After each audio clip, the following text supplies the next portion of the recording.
Yeah, I just got done talking to those guys, and everybody in the locker room had a lot to do with winning that game.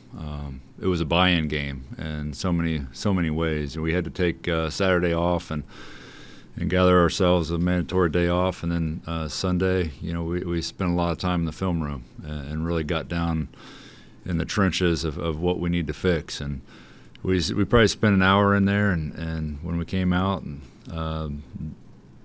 they responded. They responded in a really good way. I mean, I told them the approach and the energy and the enthusiasm and the way they transitioned from that loss, that's the type of mindset we're going to have. And we had 2 really good days of preparation. By no means was this a perfect game, but everybody bought into the game plan and figured out a way to win.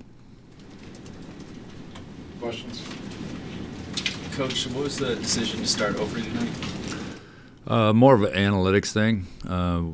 We've really spent a lot of times trying to figure out the right lineup combinations, and from a defensive rebounding perspective, he gave us a lot more there than Seth did, and it looked like from our rotations we would be a lot more better suited with him starting and Seth coming off the bench and correcting some of these rotations, and because we have limited numbers to work with, so trying to figure out the right rotations from a substitution standpoint was probably the biggest factor in it.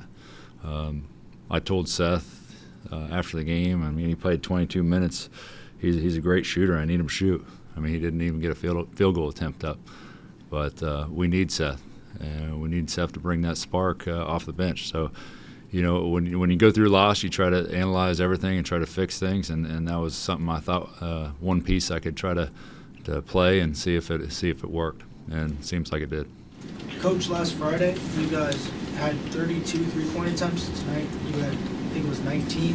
Is that more of you're trying to find and lower that number and not shoot as many? What's your? No, not necessarily.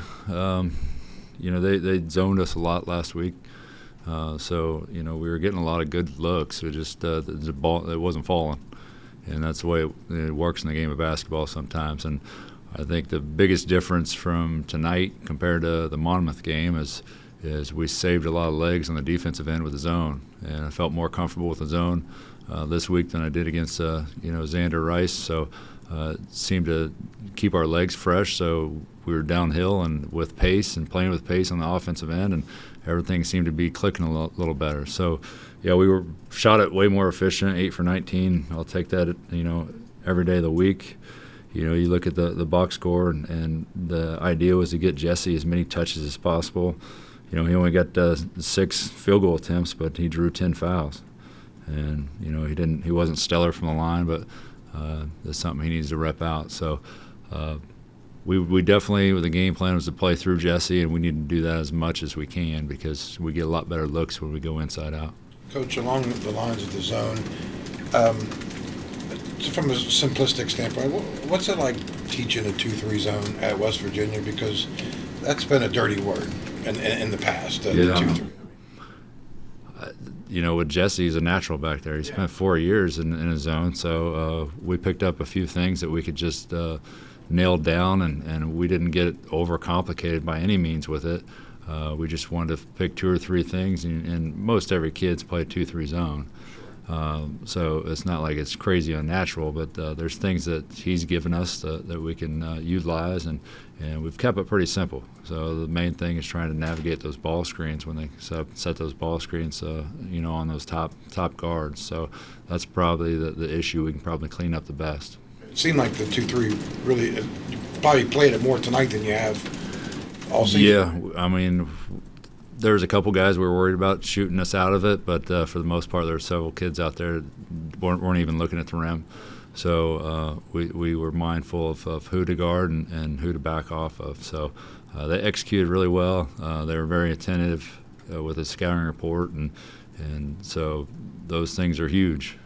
And especially with these non-conference games where you only spend a couple days and all these faces are new. So once you get to conference play, guys know each other a lot better. So they locked in, they bought in, and that was a program win. How much carries over from the point drop of past years in trying to teach some of that? I mean, I know the guards are different out front, but are there some principles, especially on the back line, that you can draw on as you're trying to put the 2-3 in? Well, I mean, with Jesse, I mean, we can play him as high as possible, and with him quarterback and everything back there and communicating, that's his natural. So a lot of these zones and 2-3s, the guards will drop into the middle and cover the middle. And with him, with his length, he can step up almost to the free throw line. Those wings can back off and play passing lanes. But, you know, it always comes down to, it seems like in any defense you run, like how you guard the ball screen. So once teams start attacking you from a ball screen perspective, that's when it gets a little bit hairy in terms of being on the same page. And hopefully we can keep getting better and improving it. And it's probably something we're going to have to use, especially while we're in these times with a short bench.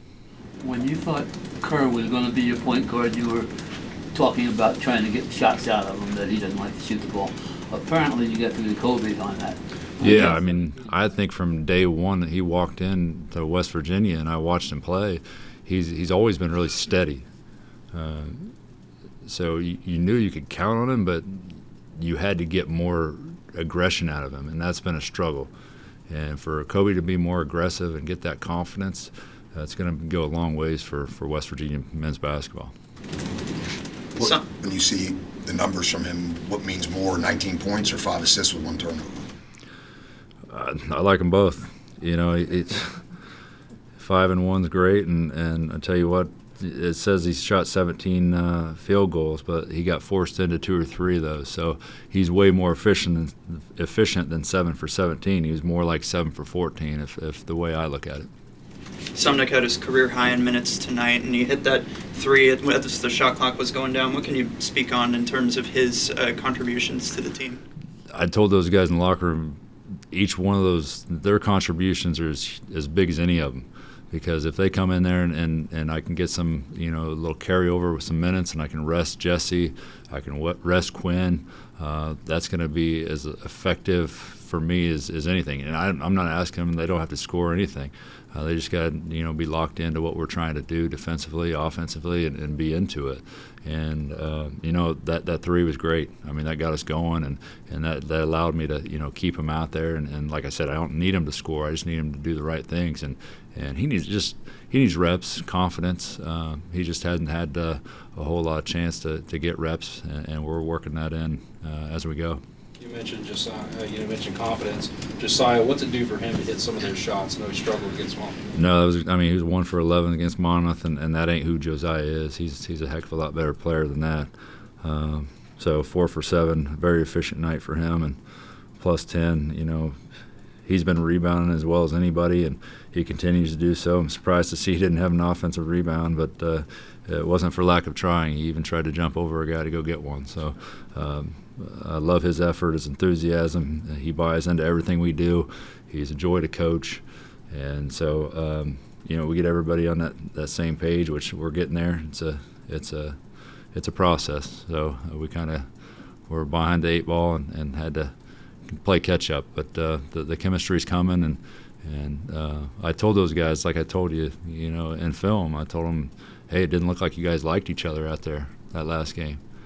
And, you know, a couple of them came up to me and it's like, we have as close a knit team as any team I've ever been on. So they're close. We just gotta get that chemistry on the floor.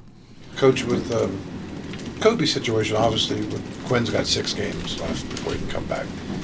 But did Kobe take a really big step forward, though, in his progress tonight? And obviously, when Kerr comes back, do you have decisions to make there if Kobe continues to play well? No, I mean those are good decisions to have to make. We're getting him great experience. So if anybody's in foul trouble, it's the next guy up, or you know, you can play Kobe off the ball. You can use him to you know, go out and isolate some of those you know, smaller guards.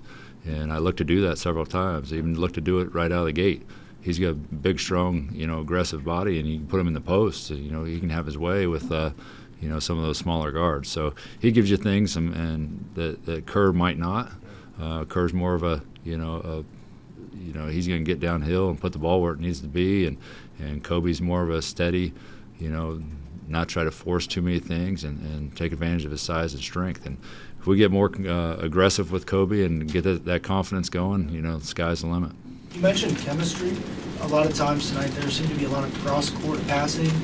Is that more what this offense is supposed to look like when guys are finding those passes and making that extra pass? I thought our spacing was better in terms of that, but we just need to, our timing's probably a little off. And you just talk about the cross-court passing. I think I have an idea of what you're talking about. We just need to utilize some more of the pressure release, especially when they're up there taking things away and we're, you know, activating some of these things from half court. And when Jesse can step in there, and I think we did it one time, step up and catch and go downhill with those guards, that's a great pressure release. What does 6 days off do for this team? I think he's everything right now. Playing 3 games in 9 days with a short bench is, you know, it's hard on those guys.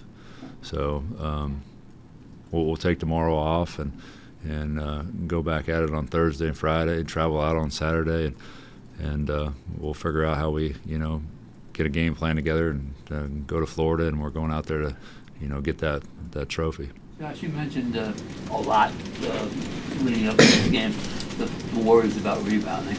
And I know you weren't playing Kansas tonight or whatever, but what does it say that you had 5 guys with between 5 and 7 rebounds? And I mean, they're obviously going after it. Yeah, I mean, we've been preaching it and preaching it and preaching it and drilling it as well. So to have that balance is certainly something that I love to see and help me sleep at night.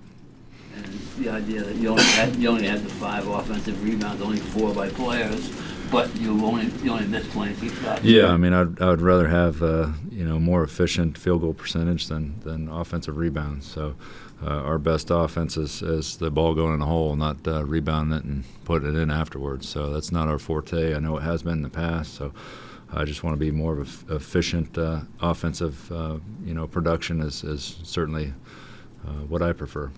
The better shooting tonight, a result of any adjustments, or was it just a matter of them getting? I really think it had a lot to do with, you know, our defense. You know, in the Monmouth game, I hit like 2 possessions of zone, and when those guys are gassed out there and chasing and trying to take things away and play our principles, it takes a toll on you on the offensive end. So the fact that we saved some legs on the defensive end really helped this team, especially with the, you know, the short bench like we keep talking about. So the 2-3 could be a staple. Yeah. I mean, we'll see. We'll see. I mean, nothing's off the table when you're trying to win games. Coach, thank you. Thank you.